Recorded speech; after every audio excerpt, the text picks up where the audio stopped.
May 6, 2017. This was actually how this happened, how my life changed forever. This was one Saturday that I actually took off. I normally don't take off on Saturdays. So I was working at a car lot. I'm not going to say the name of the car lot, but I was working at a car lot. Me working at the car lot, of course, as a car salesman, you put in a whole bunch of hours.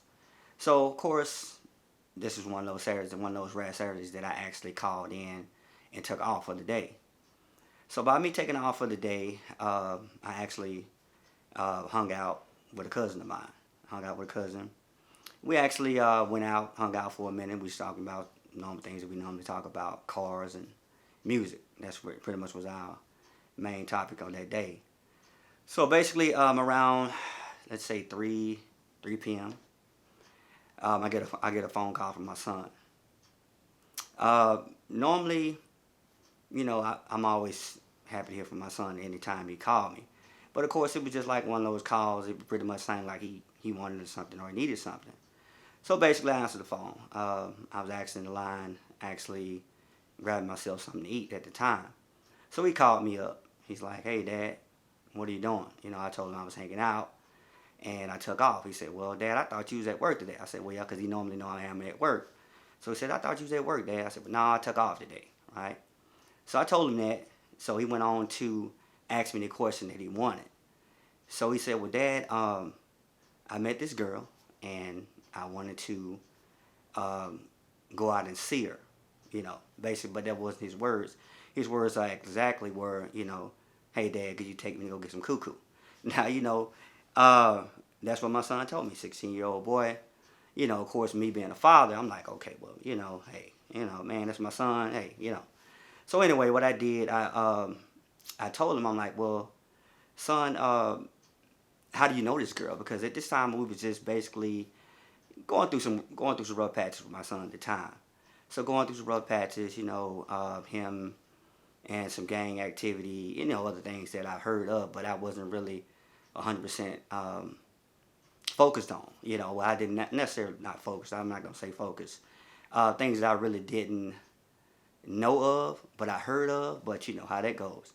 As being a parent, we always be the last to know for the most part. So I told my son, I immediately went into a father mode at this point. Because I told him, I said, well, son, you call yourself out in these streets, you call yourself a bad guy, this and that. I said, well, how you think, what do you think? Maybe this girl probably set you up or something. I told him that, he just laughed it off. He said, nah, Dad, she's cool. She's not like that. I said, okay, son, cool. So me being the father I am, I'm like, hey, I wasn't going to stop her from, seeing this little girl. So I asked him, I said, okay, well, dang, son, where's her parents at? I mean, I just, I tried to use a little responsibility as I could. So I said, where's this young lady's parents at? He said, well, they're out of town. I said, okay, I thought about it. So I told him, I said, okay, son, well, you know what? The hell with it. Find out where the girl lives, I'll take you. Because he also said, she stayed a little far away from him and he didn't want to ride his bike. I said, okay, cool. Just find out where she live and the hell, I'll take you, okay? So I sat back and I waited for him. I never received a call from him. Because he told me, okay, Dad, I'm going to call you back as soon as I get the information. I said, okay, cool, son. All right? So with that, I always tell my kids all the time before I get off the phone with them, I always tell them I love them. I would say, hey, I love you, this and that. So what happened this particular day, I don't know what came over me or what not. This was one of those unfortunate days that I was about to just hang up the phone and not tell my son that I loved him. So I guess he sensed the fact that I was about to hang up the phone. He said, I love you, Dad.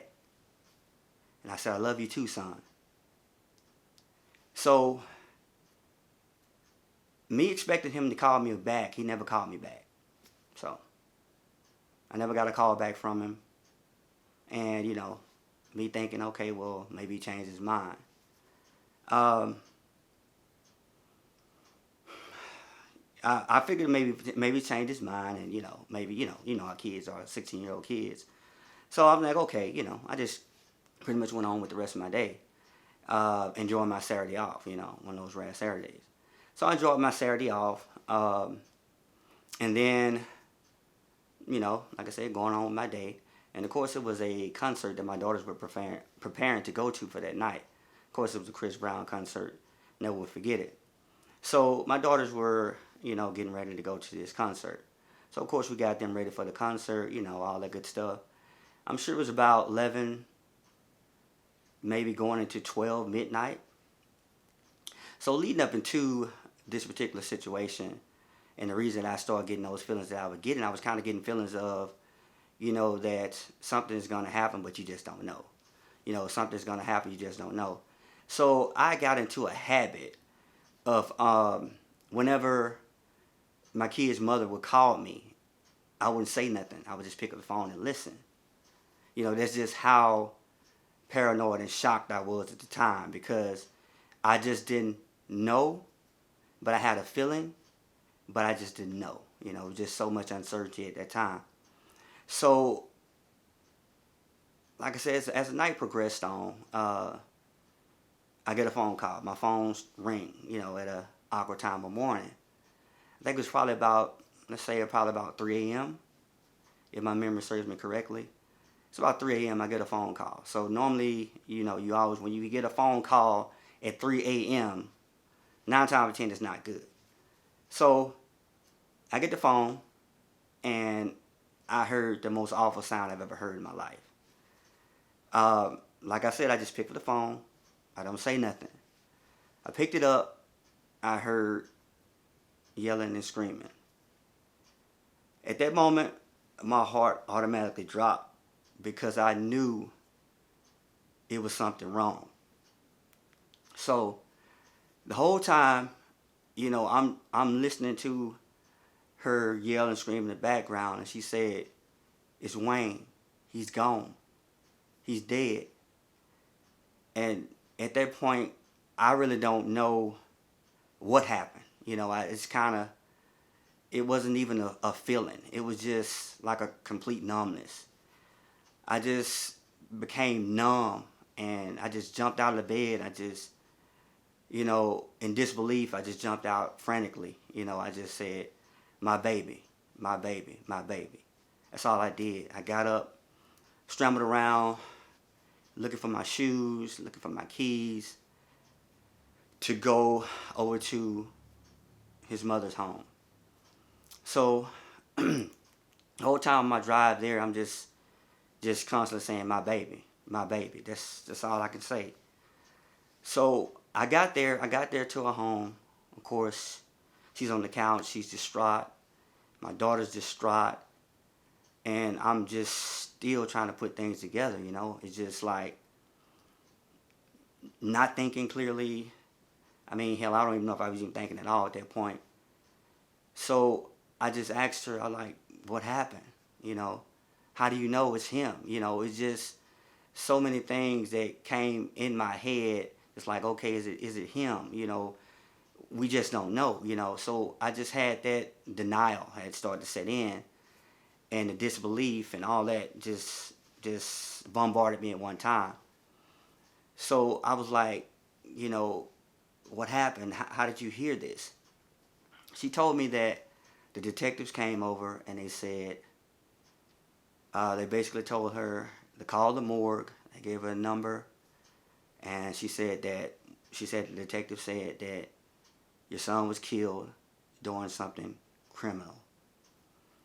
At that point, it's still a whole bunch of disbelief, uncertainty, whole bunch of emotions and tears, and at this time I was trying to just be a strong man. At this time, I didn't shed any tear, because that's when the denial set in. It was just like, "Oh, it's not my son.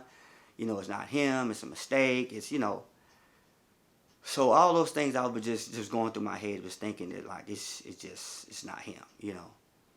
So of course, that went into about 6 a.m. At this point, nobody got any sleep. Everybody's just like up and just like, just like, what's going on. As the shock started to sit in, and things started becoming a little more apparent. You know, we started picking up the phone. We started calling some of his friends. We you know, some of the guys that we knew that were pretty close with him and knew, you know, pretty much where to find him at any given time. So we were doing all this. We were making all these phone calls and doing this and doing that. You know, just, you know, frightened out of our minds. You know, confused. You know, upset. Just everything that's going on. So, you know, we calling around. You know, have you saw Wayne? Have you heard from Wayne? Have you saw Wayne? Have you heard from him? So after that, you know, after an hour or so of doing that, um, one of my son's friends came over, and his father, they came over, and he asked me my son's name. I gave him my son's full name. At this time, he went down to Mesquite Police Department, and he found out that it was actually my son. At that point, I was still pretty much in a state of shock. I was still numb. I was pretty much lethargic. I was just walking around pretty much like a zombie, not knowing what's going on. And by this time, my friends and family started coming over. My best friend showed up, you know, at that time. And by that time, when, you know, the lights started coming on, well, not lights coming on, well, daylight started to break, people started coming over, you know. And by this time, the news reporter, one of the news reporters came over to the door to try to get a response from me, you know, from the family. You know, we're still in just like, you know, disbelief, you know, not knowing what to say, not, you know, just not knowing what's going on, still not knowing what's going on. So I got my friend just to go out and tell him, you know, no comment, we're not talking, we still trying to wrap our heads around what's going on. So once we actually got that news that it was actually him, and it was just, at that point, everything just kind of just, it just kind of went still. It went still. So many emotions, you know, so many questions, so many unanswered questions. And so much pain. At that time, you know, of course, we wanted to try to see could we get a chance to actually view the body. So they didn't allow us to view the body. They didn't allow us to view the body. We didn't get a chance to actually see our son until, so that happened on Sunday night. So we didn't get a chance to actually see him until Wednesday after the funeral home had picked him up and got him prepared. And that's it. You can let me know where else you want me to go from there, pal. But you can cut it there. All right, we'll cut it down. Let me see. It's 13 minutes. So,